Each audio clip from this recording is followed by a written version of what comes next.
Oramos por la paz. Levántate, Señor, no se fortalezca el ser humano, sean juzgadas las naciones delante de ti.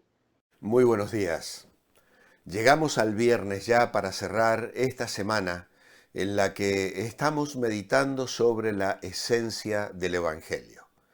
Hemos explicado día tras día lo que significa la propiciación, la muerte de Jesucristo, la forma en que Dios derrama su ira castigando a su Hijo para darnos a nosotros salvación. Si este mensaje ha calado en tu corazón, házmelo saber. Queremos conocer tu experiencia espiritual.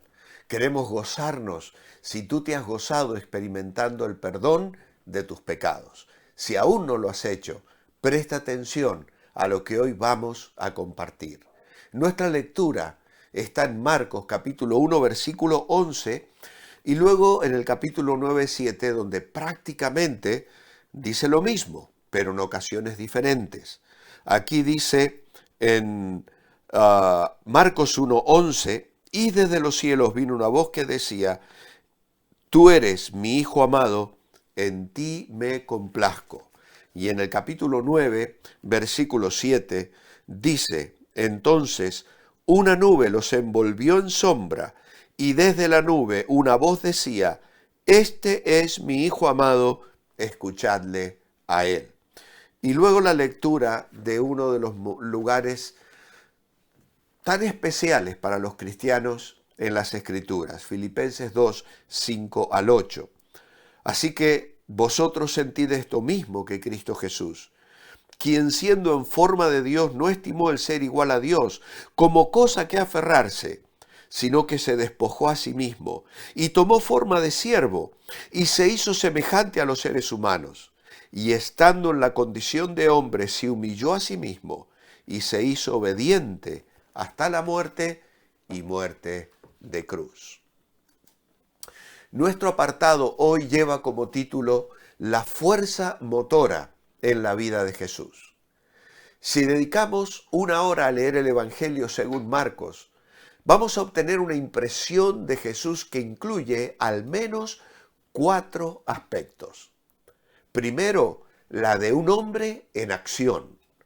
Está siempre en movimiento, invariablemente modificando situaciones, provocando cosas, obrando milagros, llamando y formando discípulos, desbaratando errores que pasaban por verdades y la falsa religiosidad que pasaba y era aceptada como piedad. Y finalmente dirigiéndose directamente y con los ojos abiertos hacia la traición, la condenación y la crucifixión, una especie de antojadiza secuencia de irregularidades sobre la que nos queda del modo más extraño la impresión de que él mismo controlaba todo lo que estaba sucediendo durante los juicios a los que fue sometido. Él estaba en control.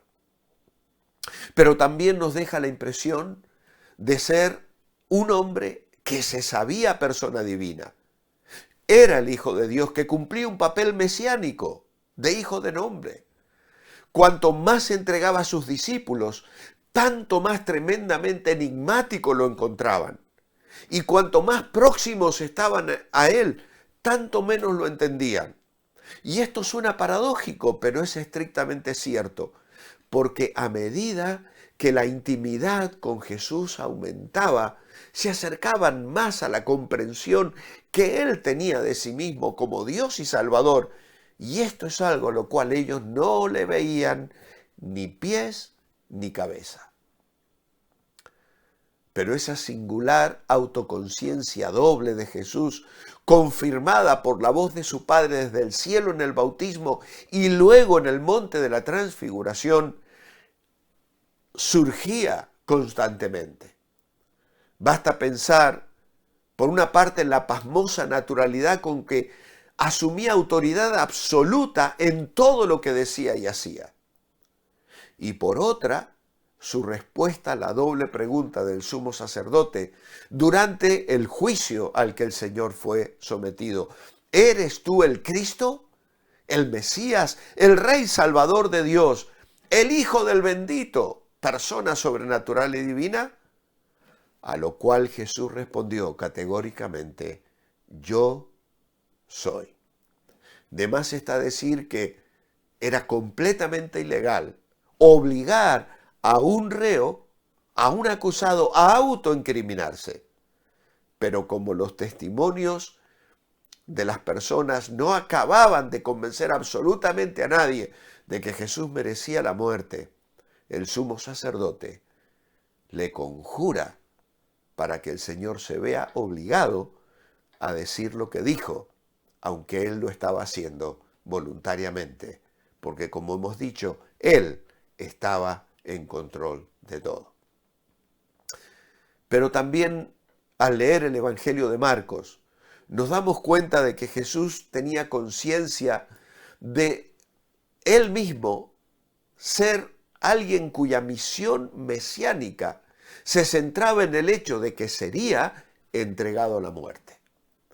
Un ser que se estaba preparando conscientemente y sin distracciones para ella, mucho antes de que la idea de un Mesías sufriente fuera captada por nadie.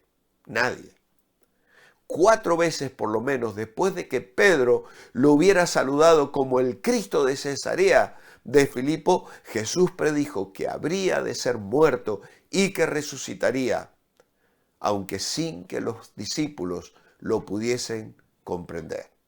Y esto lo puedes corroborar leyendo el capítulo 8 de Marcos, versículo 31. El capítulo 9, versículo 9, también en el versículo 31 del capítulo 9 y también el capítulo 10, versículos 33 a 34 del Evangelio de Marcos.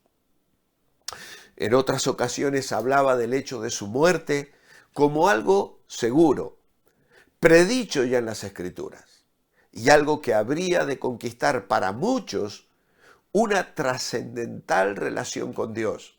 Sería el resultado, la mayor bendición para los seres humanos, para los creyentes.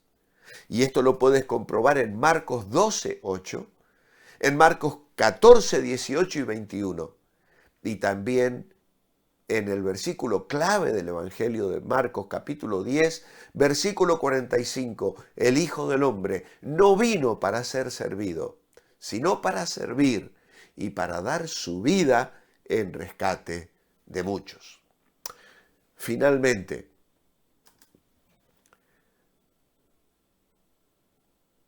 en Marcos encontramos la idea de un ser por el cual esta experiencia de la muerte fue la más tremenda prueba. En Getsemaní comenzó a entristecerse y a angustiarse y les dijo a los suyos, a los discípulos, mi alma está muy triste hasta la muerte. La gran ansiedad manifestada en su oración, para la que se postró en tierra en lugar de arrodillarse o quedarse en pie, era índice del rechazo y la desolación que sentía al contemplar lo que le esperaba en aquella cruz. Jamás sabremos hasta qué punto se habrá sentido tentado a decir amén después de la expresión aparta de mí esta copa, en lugar de agregar mas no lo que yo quiero, sino lo que tú. ¿Cómo podemos explicar la creencia de Jesús en la necesidad de su muerte? ¿Y cómo podemos explicar que mientras jamás había expresado el menor temor hacia el hombre o hacia cualquier otra cosa, ahora parecía temer la muerte y se declaró abandonado por Dios? Jesús tembló en Getsemaní porque iba a ser hecho pecado y a recibir el juicio de Dios por este pecado. Y fue porque en efecto sufrió el juicio que se declaró abandonado por Dios en la cruz. La fuerza motora en la vida de Jesús fue la de ser obediente hasta la muerte y muerte de cruz. Hemos leído en Filipenses 2:8. En lo que sigue, Packer en su libro Hacia el conocimiento de Dios en este capítulo señala otros 4 puntos que no vamos a poder considerar. El destino de aquellos que rechazan a Dios. El don de la paz con Dios.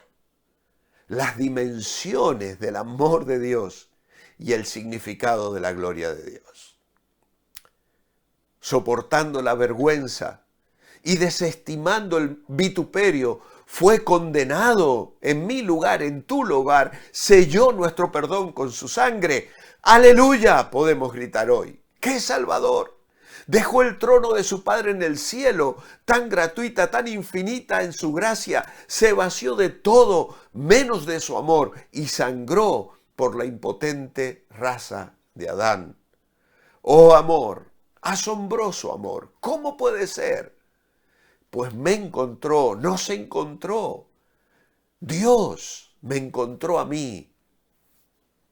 Se ha procurado mi libertad y soportado gratuitamente en mi lugar. La plenitud de la ira divina cayó sobre él. Dios no puede exigir 2 veces el mismo pago. Primero de la mano de mi ensangrentado Redentor y luego nuevamente de la mía. A veces la gente dice, es que si Dios es todopoderoso y omnipotente, puede hacer todo lo que quiera.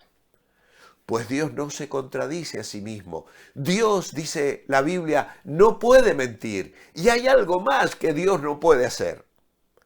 Es reclamar que yo pague mi deuda, porque otro la pagó en mi lugar. Por eso mi alma descansa en los méritos de mi gran sumo sacerdote, que ha comprado mi libertad.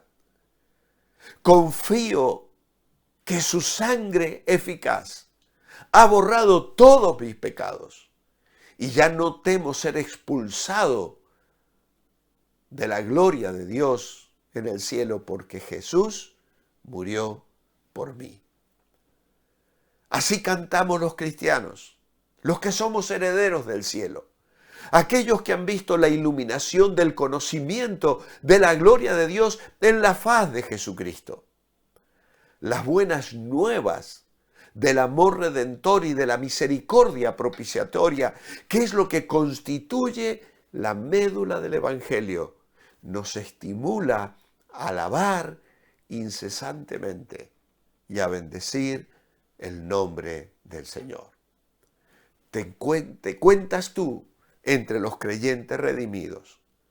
Eres parte de aquellos que podemos decir hoy, amado Dios, te alabamos y te bendecimos por una redención tan grande, por haber puesto a Jesucristo como instrumento de perdón, para que ahora nosotros, abrazados por tu amor, podamos ser tus hijos y encaminarnos a aquel día en que habremos de contemplarte en gloria perfecta para adorarte allí para siempre jamás.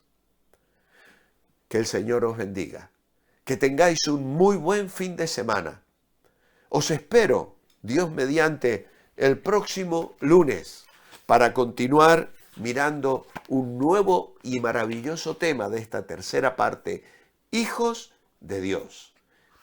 Si el Señor no ha venido antes, mientras tanto, manteneos bendecibles.